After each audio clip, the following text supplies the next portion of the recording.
Hello. അല്ല, ഇന്ന് മാഷല്ല ഞാൻ തന്നെയാണ്.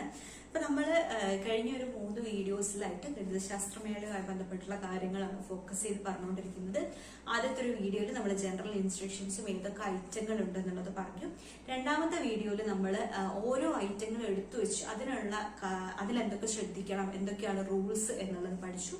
മൂന്നാമത്തെ വീഡിയോയിൽ നമ്മൾ മൂല്യനിർണ്ണയം എങ്ങനെയാണ്, അതിനെന്തൊക്കെ പോയിന്റ്സ് ആണ്, ഓരോ ഐറ്റത്തിനും ഏതൊക്കെയാണ് പോയിന്റ്സ്, എത്ര വീതമാണ് ഓരോന്നിനും പോയിന്റ്സ് കൊടുക്കുന്നത് എന്ന് നമ്മൾ നോക്കി. ഓക്കെ, ഇനി നമ്മൾ ചെയ്യാൻ പോകുന്നത് ജഡ്ജസ് സ്ഥിരമായിട്ട് ചോദിക്കുന്ന ചോദ്യങ്ങൾ, എങ്ങനെയാണ് ജഡ്ജസ് വന്നു കഴിഞ്ഞാൽ എന്താ ചെയ്യേണ്ടത് എന്നുള്ള കാര്യങ്ങളൊക്കെയാണ് നമ്മൾ പറയാൻ പോകുന്നത്. Okay, all right. അപ്പൊ നമുക്ക് എവിടെ നിന്ന് തുടങ്ങാം? നമുക്ക് ഗെയിം എന്ന് തുടങ്ങാം.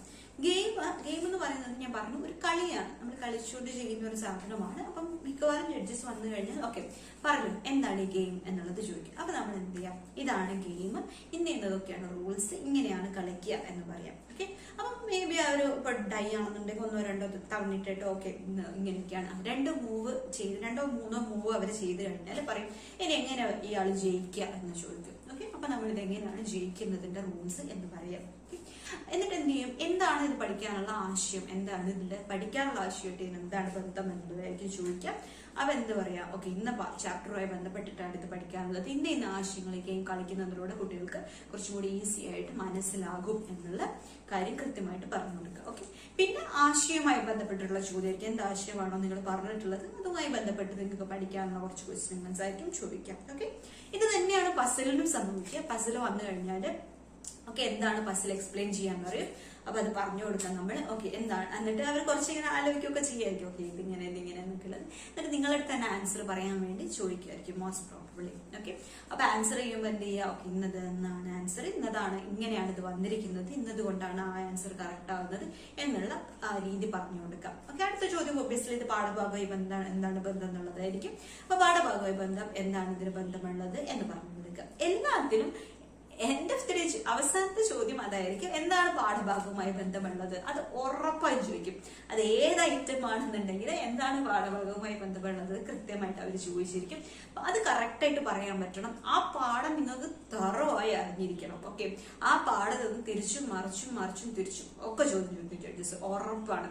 ഓക്കെ, അതാണ് അവരുടെ തുറുപ്പ് ചീട്ട് എന്ന് പറയുന്ന സാധനം, ആ പാഠവുമായി ബന്ധം എന്നുള്ളത്. അത് എന്തായാലും കൃത്യമായി അറിഞ്ഞിരിക്കണം. ആ പാഠവുമായി ബന്ധപ്പെട്ട് എന്തെങ്കിലും ക്വസ്റ്റ്യൻസ് ഉറപ്പായും ചോദിച്ചിരിക്കും. ഓക്കെ, അപ്പൊ അത് നിങ്ങൾ എത്ര നന്നായി പ്രസന്റ് ചെയ്തു, എത്ര നല്ല പസിലാണ് നിങ്ങൾ ചെയ്തതെന്നുണ്ടെങ്കിലും നിങ്ങൾക്ക് ആ പാഠത്തുനിന്ന് ചോദിക്കുന്ന ആ ചാപ്റ്ററിൽ നിന്ന് ചോദിക്കുന്ന ചോദ്യങ്ങൾ ആൻസർ ചെയ്യാൻ പറ്റിയിട്ടുണ്ടെങ്കിൽ ജഡ്ജസിൽ ഉണ്ടാകുന്ന ഇംപ്രഷൻ ഈ കുട്ടിക്ക് പഠിക്കാനുള്ള പാഠം അറിയത്തില്ല എന്നിട്ടാണോ ഈ ഐറ്റം കൊണ്ട് വന്നിരിക്കുന്നത് എന്നൊരു ഇംപ്രഷനാണ്. ഓക്കെ, അപ്പൊ അത് മൊത്തത്തിൽ നിങ്ങളുടെ ആ ഒരു മാർക്കിനൊക്കെ ബാധിക്കും. അതുകൊണ്ട് അത് കൃത്യമായി അറിഞ്ഞിരിക്കണം എന്ന നിർബന്ധമുണ്ട്. ഓക്കെ, അപ്പൊ ഞാൻ പഠിക്കുന്ന സമയത്ത് ഞാൻ ഇന്റഗ്രേഷനുമായി ബന്ധപ്പെട്ടിട്ടുള്ള ഒരു പ്രോജക്റ്റ് ഒരു വർക്കിംഗ് മോഡൽ അവതരിപ്പിച്ചിട്ടുണ്ടായിരുന്നു. ഓക്കെ, ഞാനിപ്പോ +1 പക്ഷെ ഇത് +2 പഠിക്കാനുള്ള ടോപ്പിക്കാണ്.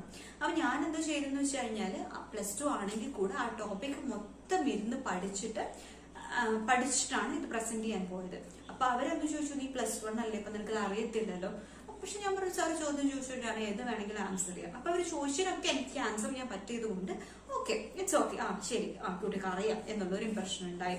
ഓക്കെ, അപ്പൊ അതുപോലെ നിങ്ങൾ 5ാം ക്ലാസ്സിലാണ് പഠിക്കുന്നത്, നിങ്ങൾ 7ലെ ടോപ്പിക്കാണ് അവതരിപ്പിക്കുന്നത് എന്നുണ്ടെങ്കിലും നിങ്ങൾക്ക് 7ലെ ആ ടോപ്പിക്ക് കൃത്യമായി അറിഞ്ഞിരിക്കണം. 7ലെ മൊത്തം പാടൊന്നും പഠിക്കണം എന്ന് ഞാൻ പറഞ്ഞിട്ടില്ലേ. 7ല് നിങ്ങൾ നിങ്ങൾ എന്ത് ഐറ്റം അവതരിപ്പിക്കുന്നു ആ കണ്ടന്റ് നിങ്ങൾക്ക് കൃത്യമായി അറിഞ്ഞിരിക്കണം. ഓക്കെ, പിന്നെ pure and applied construction totally വേറൊരു രീതിയിലാണ് ജഡ്ജ്മെന്റ് നടക്കുക. ജഡ്ജസ് വന്നു കഴിഞ്ഞാൽ ഓക്കെ ഇതെന്താണ് ഐറ്റം ചോദിക്കും. അപ്പൊ ഇന്നതാണ് ഇതിന്റെ ആശയം എന്ന് പറഞ്ഞു കഴിഞ്ഞാൽ എങ്ങനെയാണ് ഇത് വരച്ചത് എന്നാണ് ചോദിക്കുക. ഓക്കെ, അപ്പൊ മോസ്റ്റ് പ്രോബ്ലം നിങ്ങളോട് സ്റ്റെപ്പ് ആയിട്ട് പറയാൻ വേണ്ടിയിട്ടാണ് പറയുക. അപ്പൊ ആ സ്റ്റെപ്പ് എക്സ്പ്ലെയിൻ ചെയ്ത് കൊടുക്കുകയാണ് ചെയ്യേണ്ടത്. നിങ്ങൾ ഓക്കെ ഞാൻ ആദ്യം ഒരു വൃത്തം വരച്ചു, ഇത്ര റേഡിയസിൽ ഒരു സർക്കിൾ വരച്ചു, അതിന് ഞാൻ എന്തിന്റെ ടാൻജന്റ് വരച്ചു, അത് ചേർത്ത് ഞാനൊരു ട്രയാങ്കിൾ ഉണ്ടാക്കി. അപ്പൊ അവർ ചിലപ്പോൾ ചോദിക്കും അപ്പൊ ഇതെങ്ങനെ ട്രയാങ്കിൾ ആയത്, ഇതിവിടെ ജോയിൻ ചെയ്തിട്ടില്ലല്ലോ. അങ്ങനെ നിർത്തി ആ സ്റ്റെപ്പിൽ നിങ്ങളെ നിർത്തിയായിരിക്കും ചോദ്യം ചോദിക്കാൻ പറ്റും. എനിക്ക് ഓർമ്മയുണ്ട്, ഞാൻ ജഡ്ജ്മെന്റിന് പോയപ്പോൾ ഫസ്റ്റ് ഒരു കുട്ടി ഞാൻ എന്തൊരു പാരബോള വരച്ചു എന്ന് പറഞ്ഞു. ഓക്കെ, UP ഹൈസ്കൂൾ സ്റ്റുഡൻസിന് വേണ്ടി പാരബോള എന്ന് പറയുന്നത് ഇങ്ങനെ വട്ടത്തില് ഒരു ഷേപ്പാണ്. അപ്പൊ അതങ്ങനെ ഒന്നും വരയ്ക്കാൻ പറ്റില്ല, നമുക്ക് കൈ വെച്ചിട്ട്. അപ്പൊ കുട്ടി ഇത് വരച്ചു എന്ന് പറഞ്ഞു. അപ്പൊ നമുക്ക് എങ്ങനെയാണ് ഒരു കുട്ടി കൈ വെച്ചിട്ട് പാരബോള വരയ്ക്കുക, ഇത് എന്തുകൊണ്ട് പാരബോളയായി, ഇതെങ്ങനെ ഇത് വരച്ചു എന്നുള്ള ഒരു ക്വസ്റ്റ്യൻ ആണ് ആദ്യം തന്നെ ചോദിച്ചത്. അപ്പൊ ആ കുട്ടിക്ക് പറയാൻ പറ്റിയില്ല ഇത് എന്തുകൊണ്ട് പാരബോള ആകുന്നു എന്നുള്ളത്. ഓക്കെ, അപ്പൊ തന്നെ ആ കുട്ടിയുടെ മാർക്ക് അവിടെ കുറഞ്ഞു പോയി. അപ്പൊ നിങ്ങൾ എന്ത് വരയ്ക്കുന്നുണ്ടോ അത് നിങ്ങൾക്ക് കറക്റ്റായി അറിയണം എന്തിനാ ഇത് ചെയ്തത് എന്നുള്ളത്. ഓക്കെ, ഒരു കുട്ടി എന്ന് പറഞ്ഞു ഞാൻ ഇതിന് ഈക്വൽ ആയിട്ട് ഇവിടെ ഒരു ആർക്ക് വീശി. അപ്പൊ നമ്മൾ ചോദിച്ചു എന്തിനാ അത് വീശിയിരിക്കുന്നത്?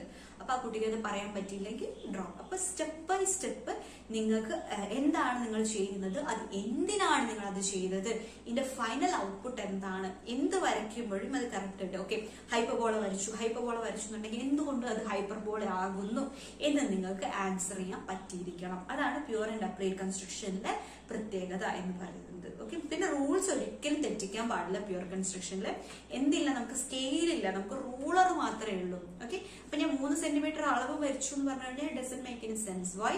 കാരണം നമുക്ക് 3 സെന്റിമീറ്റർ അളക്കാൻ നമ്മുടെ കയ്യിൽ എക്യുപ്മെന്റ് ഒന്നുമില്ല. അപ്പൊ ഒരു കുട്ടിക്ക് ഒരിക്കലും എന്ത് പറ്റില്ല, 3 സെന്റിമീറ്റർ നേരെ വരയ്ക്കാൻ പറ്റില്ല അതിനകത്ത്. അപ്പൊ അത്തരത്തിലുള്ള അതും ശ്രദ്ധിക്കണം. റൂൾസ് വളരെ നിർബന്ധമാണ് പ്യൂർ ആൻഡ് അപ്ലൈഡ് കൺസ്ട്രക്ഷനിൽ, അതും കൃത്യമായിട്ട് നിങ്ങൾ ശ്രദ്ധിക്കണം. Okay, alright.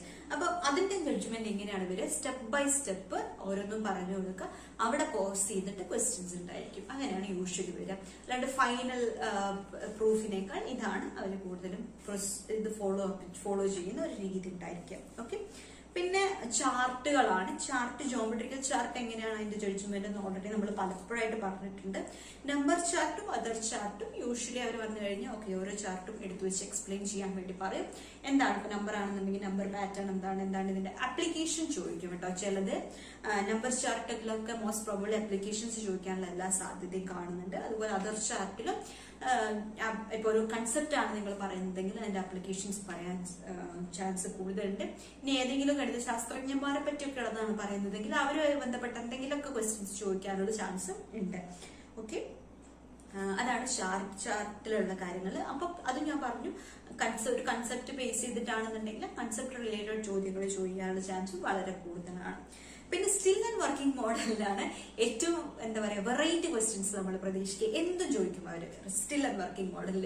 ഓക്കെ, എന്തും ചോദിക്കും. അതായത് നമ്മൾ ഇന്ന് ഐഡിയയിലാണ് മോഡൽ ഉണ്ടാക്കിയെന്ന് പറഞ്ഞു കഴിഞ്ഞാൽ ഇപ്പൊ ഒരു വർക്കിംഗ് മോഡലാണെന്ന് വിചാരിക്കും. ഓക്കെ, നിങ്ങൾ പറയുന്നത് ഇത് ഈക്വൽ വോളിയം ആണ്, ഇത് ഇതിനകത്ത് ഒഴിച്ചു കഴിഞ്ഞാൽ ഇതിനറിയും. ഓക്കെ, അപ്പൊ ചോദ്യം വരാൻ തുടങ്ങും. ഓക്കെ, ഇതെന്തുകൊണ്ട് ഇതിങ്ങനെ, ഇതെന്തുകൊണ്ട് അങ്ങനെ, എന്തിനാണ് ഇങ്ങനെ ഒഴിച്ചിരിക്കുന്നത്, എന്താണ് ഇത് ചെയ്യുന്നത്, ഇതിന്റെ ഇടയ്ക്ക് കുറെ ഹോളൊക്കെ ഉണ്ടല്ലോ, അപ്പൊ എങ്ങനെ ഇത് ഒഴിച്ചാൽ ഈക്വൽ ആവും, അങ്ങനെ തിരിച്ചും മറിച്ചും ഒക്കെ ചോദ്യം ചോദിക്കുന്ന സാധനമാണ് വർക്കിംഗ് മോഡലും സ്റ്റിൽ മോഡലും. അപ്പൊ നിങ്ങൾ എന്ത് ചെയ്യുന്നു അത് കൃത്യമായി അറിഞ്ഞുകൊണ്ട് ചെയ്യാം. ഓക്കെ, ഏതെങ്കിലും ഒരു ടീച്ചർ ഉണ്ടായിരിക്കും ഡെഫിനറ്റ്ലി നിങ്ങളെ ഹെൽപ്പ് ചെയ്യാൻ വേണ്ടിയിട്ട്. ആ ടീച്ചറിന്റെ അടുത്ത് ഇതെന്താ ടീച്ചർ അങ്ങനെയാണ്, അതെന്താ ടീച്ചർ ഇങ്ങനെയാണ്, ഇത് കൃത്യമായിട്ട് പ്രോപ്പറായിട്ട് അറിഞ്ഞിട്ട് വേണം പ്രസന്റ് ചെയ്യാൻ വേണ്ടിയിട്ട്. ഓക്കെ, എന്തും ചോദിക്കും അതിനകത്ത്. കൺസെപ്റ്റ് ഒന്നും ചോദിച്ചോളണം ഒരു നിർബന്ധമില്ല. അങ്ങോട്ടും ഇങ്ങോട്ടും മറിച്ചും തിരിച്ചും ഒക്കെ ചോദിക്കാനുള്ള എല്ലാ സാധ്യതയുണ്ട്. ഓക്കെ, അപ്പൊ അതിന് കൃത്യമായിട്ട് പ്രിപ്പയർ ചെയ്തിട്ടുണ്ടായിരിക്കും. എല്ലാത്തിനും ജനറലി ചെയ്യേണ്ട കാര്യം എന്താണെന്ന് വെച്ച് കഴിഞ്ഞാൽ നിർബന്ധമായും ആ കൺസെപ്റ്റ് കൃത്യമായി പഠിച്ചിരിക്കുക. എന്താണോ നിങ്ങൾ അവതരിപ്പിക്കുന്നത് ആ കൺസെപ്റ്റ് വളരെ കൃത്യമായി പഠിച്ചിരിക്കുക. അതിൽ നിന്ന് എന്ത് ചോദിച്ചാലും ആൻസർ ചെയ്യാൻ പറ്റുമെന്ന കോൺഫിഡൻസ് ഉണ്ടായിരിക്കാം നിങ്ങൾക്ക്. ഓക്കെ, ഇതെനിക്ക് അറിയാം, ഇതിൽ നിന്ന് എന്ത് ചോദിച്ചാലും ഞാൻ പറയും എന്നുള്ളൊരു കോൺഫിഡൻസ് എത്തിക്കഴിഞ്ഞാൽ പിന്നെ അവർ ടഫ് ക്വസ്റ്റ്യൻ ചോദിച്ചാലും നമുക്ക് ചിലപ്പോൾ ആലോചിച്ചാൽ കിട്ടുന്നേ. അല്ലെങ്കിൽ ഇപ്പൊ അവർ ചോദിച്ചാൽ ഭയങ്കര ടഫ് ചോദ്യം ചോദിച്ചിട്ട് നമുക്കത് അറിയുന്നില്ല എന്നുണ്ടെങ്കിൽ ഓക്കെ ഇത് ഇങ്ങനെ വരുമ്പോൾ ഇതിങ്ങനെ ആയിരുന്നു, പക്ഷെ ഈ സാധനം എനിക്ക് അറിയില്ല സാർ എന്ന് പറഞ്ഞു കഴിഞ്ഞാൽ ഓക്കെ അവർ ഇംപ്രസ്ഡ് ആവും. കാരണം ഇത്രയും അറിഞ്ഞില്ലെങ്കിൽ കുഴപ്പമില്ല എന്ന് പറഞ്ഞാൽ ഓക്കെ. അപ്പൊ അങ്ങനെയാണെന്നുണ്ടെങ്കിലും ഓക്കെയാണ്. ചിലപ്പോൾ അവർ ഔട്ട് ഓഫ് സിലബസ് ഒക്കെ ചോദിക്കും. ഓക്കെ, അറിയാവോ എന്നൊക്കെ നോക്കാൻ വേണ്ടിട്ട് ചുമ്മാ. അപ്പൊ നമുക്ക് അറിയില്ലെങ്കിൽ നമ്മൾ പാനിക്കാവേണ്ട ഒരു ആവശ്യമില്ല. എല്ലാം നമുക്ക് ആൻസർ ചെയ്യാൻ പറ്റില്ല. പക്ഷെ നമുക്ക് നമ്മുടെ പാഠത്തു നിന്ന് അവർ ചോദിച്ചു കഴിഞ്ഞാൽ നമുക്ക് അറിയാൻ പറ്റണം. എന്ന് വെച്ചാൽ പാഠം അങ്ങനെ പഠിച്ചിട്ട് എക്സസൈസ് ചെയ്യുക എന്നൊന്നും അല്ല ഞാൻ ഉദ്ദേശിക്കുന്നത്. അതായത് കൺസെപ്റ്റ് നിങ്ങൾക്ക് കൃത്യമായി അറിഞ്ഞിരിക്കണം. അതായത് ഇപ്പൊ എന്താണ് ഞാൻ പറയുന്നത്, ഓക്കെ ഒരു സർക്കിളിന്റെ ഏരിയ πr² ആണെന്ന് പ്രൂവ് ചെയ്യുന്ന ഒരു മോഡലാണ് നിങ്ങൾ ചെയ്യുന്നതെന്ന് വിചാരിക്കാം. അപ്പൊ പൈ എന്താന്ന് ചോദിച്ചറിഞ്ഞിരിക്കണം, r² എന്താന്ന് ചോദിച്ചറിഞ്ഞിരിക്കണം, പൈന്റെ വാല്യൂ എത്രയെന്ന് അറിഞ്ഞിരിക്കണം, ആരാണ് പൈ കണ്ടുപിടിച്ചതെന്ന് അറിഞ്ഞിരിക്കണം, എന്തുകൊണ്ട് ഇത് ഇങ്ങനെയാവുന്നു, അങ്ങനെയൊക്കെയുള്ള കാര്യങ്ങൾ അറിഞ്ഞിരിക്കണം എന്നാണ് ഞാൻ ഉദ്ദേശിക്കുന്നത്. ഓക്കെ, അപ്പൊ അങ്ങനെയാണ് യൂഷ്വലി ചോദ്യങ്ങൾ ഉണ്ടാവുക. പിന്നെ ഇതൊക്കെ യൂഷ്വലി ജഡ്ജസ് ചെയ്യുന്ന ഒരു രീതിയാണ്. അതല്ലാത്ത ഓരോ ജഡ്ജസിനും ഓരോ യൂണീക് സ്റ്റൈൽ ഉണ്ട്. അവർ ചിലപ്പോൾ തിരിച്ചും മറിച്ചിട്ടും അങ്ങനെയൊക്കെ ചോദിക്കുന്ന ആൾക്കാരുണ്ട്. ചില ആൾക്കാരൊക്കെ നല്ല രസമായിട്ട് ചോദിക്കുന്ന ആൾക്കാരുണ്ട്. ചില ആൾക്കാർ ചിലപ്പോൾ കുറച്ച് കുട്ടി കുറച്ച് കഷ്ടപ്പെട്ട് വിചാരിച്ച് കുറച്ച് കട്ടി ചോദ്യങ്ങളൊക്കെ ചോദിക്കുന്ന സാറന്മാരൊക്കെ ഉണ്ട്. എന്തായാലും നിങ്ങളുടെ ഒരു ക്ലാസ് ടീച്ചറാണ് നിങ്ങളല്ലേ, മാത്സ് ടീച്ചറാണ്, അല്ലെങ്കിൽ ഒരു ഇഷ്ടമുള്ള ടീച്ചർ ഏതാണ് ആ ടീച്ചറാണ് മുന്നിൽ വന്നിരിക്കുന്നത് എന്നുള്ളൊരു വിചാരത്തിൽ അങ്ങ് പറഞ്ഞാൽ മതി. ഓക്കെ, ബാക്കി നമുക്ക് എന്താന്ന് വെച്ചാൽ അപ്പൊ നോക്കാം. നിങ്ങൾ നിങ്ങളുടെ ഐറ്റത്തിൽ കോൺഫിഡന്റ് ആയിരിക്കുക എന്നുള്ളതാണ് നമുക്ക് ചെയ്യാൻ പറ്റുന്ന ഏറ്റവും വലിയ കാര്യം. ഓക്കെ, അപ്പൊ അത്രയുമാണ് സ്ഥിരമായിട്ട് ചോദിക്കുന്ന ചോദ്യങ്ങൾ എന്ന് പറയുന്നത്. അത്രയൊക്കെ തന്നെയാണുള്ളത്. പിന്നെ പ്രൊജക്റ്റ് എന്ന് പറയുന്നത് അത് പറഞ്ഞിരിക്കുന്ന പോലെ നിങ്ങൾ ഏത് ഐറ്റമാണോ പ്രസന്റ് ചെയ്യുന്നത് ആ ഐറ്റത്തിന്റെ ചോദ്യങ്ങളാണ് അവർ ചോദിക്കുക. അത് കുറച്ചും കൂടെ ഒരു ഡീപ്പ് ലെവലിലായിരിക്കും ചോദിക്കുക എന്നുള്ളതാണ്. അപ്പൊ നിങ്ങൾ ഏത് ഐറ്റം അവതരിപ്പിക്കുന്നോ അത് ഔട്ട് ഓഫ് സിലബസ് ഒരു ഐറ്റം ആയിരിക്കുമല്ലോ മോസ്റ്റ് പ്രോബബ്ലി. ആ കൺസെപ്റ്റ് കറക്റ്റ് ആയിട്ട് അറിഞ്ഞിരിക്കുക. പ്രൊജക്റ്റിൽ എപ്പോഴും ഫസ്റ്റ് സെക്കൻഡ് വ്യത്യാസം വരുന്നത് ക്വസ്റ്റ്യൻ ആൻസർ ചെയ്യുന്നതിനനുസരിച്ചാണ്. അവരൊരു 10 ചോദ്യം ചോദിച്ചിട്ടുണ്ടായിരിക്കും. ഓക്കെ, അപ്പൊ 10 പറഞ്ഞിട്ടുണ്ടെങ്കിൽ മോസ്റ്റ് പ്രോബബ്ലി ഫസ്റ്റ് വരും. അതിൽ വേറെ ഫാക്ടേഴ്സ് ഒന്നും അങ്ങനെ എഫക്ട് ചെയ്യാറില്ല. കാരണം എത്രത്തോളം നന്നായി കുട്ടിക്ക് ഇത് പഠിച്ചു എന്നുള്ളതാണ് അതിനകത്ത് കൂടുതൽ മാർക്ക് സ്കോർ ചെയ്യാനുള്ള ഒരു വഴി. ഓക്കെ, അപ്പൊ കൃത്യമായിട്ട് അറിഞ്ഞിരിക്കുക നിങ്ങൾ എന്താണ് പ്രൊജക്ട് ചെയ്യുന്നത് എന്നുള്ളത്. ഓക്കെ, അത്രയാണുള്ളത്. ഇതല്ലാത്ത ഒരു ഐറ്റം കൂടി ഉണ്ട്. ആക്ച്വലി നമുക്ക് കുറച്ച് ഐറ്റങ്ങൾ ഉണ്ട്. ഗണിത ക്വിസ് എന്ന് പറഞ്ഞിട്ടുള്ള ഒരു ഐറ്റം ഉണ്ട്. അത് ശാസ്ത്രമേളന്റെ കൂടെയല്ല നടക്കുക. സ്കൂളിൽ ഏതെങ്കിലും ഒരു ദിവസം മാത്സ് ക്വിസ് അനൗൺസ് ചെയ്യും. അപ്പൊ അത് സ്കൂളിൽ നടത്തും. പിന്നെ സബ് ജില്ല അത് വേറൊരു ദിവസമാണ് നടക്കുക. ഇതിന്റെ ഭാഗമാണെന്നേ ഉള്ളൂ, വേറൊരു ദിവസമായിരിക്കും നടക്കുക. അപ്പൊ മാത്സ് ക്വിസ് ഭയങ്കര രസമാണ്. സയൻസ് പോലെയല്ല മാത്സ് ക്വിസ് ഉണ്ടാവുക. ബൈഹാർട്ട് പഠിച്ച് ഓർത്ത് ചെയ്യേണ്ട കാര്യങ്ങളല്ല ഉണ്ടാവുക. അപ്പം ഒരു ചോദ്യം തരും, അപ്പൊ നമുക്ക് സോൾവ് ചെയ്യാൻ പറ്റുന്ന ക്വസ്റ്റ്യൻസ് ആയിരിക്കും. ഓക്കെ, കുറച്ചും കൂടെ രസമാണ് മാത്സ് ക്വിസ് എന്ന് പറയുന്നത്. അപ്പൊ നിങ്ങൾക്ക് അത് ഇൻട്രസ്റ്റ് ഉണ്ടെങ്കിൽ അത് പങ്കെടുത്തു നോക്കാം. പിന്നെ ചില സെമിനാർസ് ഉണ്ട്, പേപ്പർ പ്രസന്റേഷൻസ് ഒക്കെ ഉണ്ട്. Bhaskaracharya seminar, Ramanujan paper presentation, അങ്ങനത്തെ ഒക്കെ കുറച്ച് ഐറ്റങ്ങളുണ്ട്. അതും ഇതിന്റെ കൂടെ തന്നെയാണ് നടക്കുക. പക്ഷെ ശാസ്ത്രപരമായിട്ട് ഡയറക്റ്റ് ഒരു കണക്ഷൻ ഉണ്ടാവാറില്ല. അപ്പൊ അങ്ങനത്തെ ഐറ്റങ്ങൾ ഇൻട്രസ്റ്റ് ഉണ്ടെങ്കിൽ അതും നിങ്ങൾ പങ്കെടുത്ത് നോക്കാം. ഓക്കെ, അപ്പൊ എല്ലാവർക്കും ഓൾ ദി ബെസ്റ്റ്. ഡെഫിനറ്റ്ലി ചെയ്ത് നോക്കേണ്ട ഒരു കാര്യമാണ് ഗണിതശാസ്ത്രമേളയുടെ ഏതെങ്കിലും ഒരു ഐറ്റം. നല്ല രസമാണ്.